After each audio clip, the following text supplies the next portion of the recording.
সম্মানিত দর্শক আসসালামু আলাইকুম। দর্শক, আজকের ভিডিওর আলোচনা পেঁয়াজ আমাদের জীবনে কি কি উপকার করে।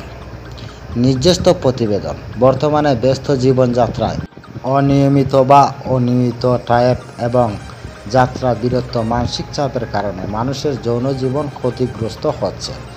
আর চিন্তার বিষয় হলো এই সমস্যা দিনে দিনে বাড়ছে।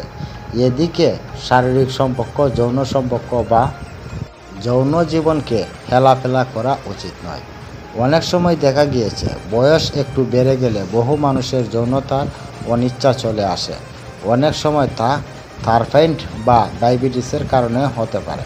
কখনো কখনো আবার ইচ্ছা থাকলেও শারীরিক সক্ষমতার অভাবে সক্ষমে বাটা পড়ে। কিন্তু আপনি জানেন কি, এমন একটা সবজি রয়েছে যা আমাদের যৌন ক্ষমতা প্রায় 3 গুণ বাড়িয়ে দিতে পারে। এই সবজি প্রায় সকলের রান্নাঘরেই থাকে। এই সবজিটা হলো পেঁয়াজ।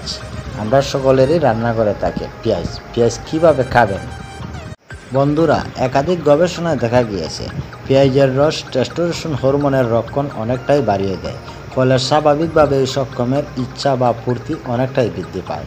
হরমোন বিশেষজ্ঞ এলিসা টিভির মতো ধীরে ধীরে সময় নিয়ে পেঁয়াজের রস খেতে পারলে তা আমাদের কামিচ্ছা বাড়িয়ে তোলে, সক্রিয় করে তোলে আমাদের যৌন অঙ্গকে। পেঁয়াজ কুচি করে সামান্য মাখন ভেজে মধু দিয়ে প্রতিদিন সকালে খেতে পারলে আমাদের যৌন ক্ষমতা প্রায় 3 গুণ পর্যন্ত বৃদ্ধি পেতে পারে। বন্ধুরা, আমার ভিডিও থেকে যদি আপনাদের উপকারে আসে, চ্যানেলটিকে সাবস্ক্রাইব করে পাশে থাকবেন আর ভিডিওতে একটি লাইক করে দেবেন। আজকের মতন বিদায় নিলাম। আল্লাহ হাফেজ।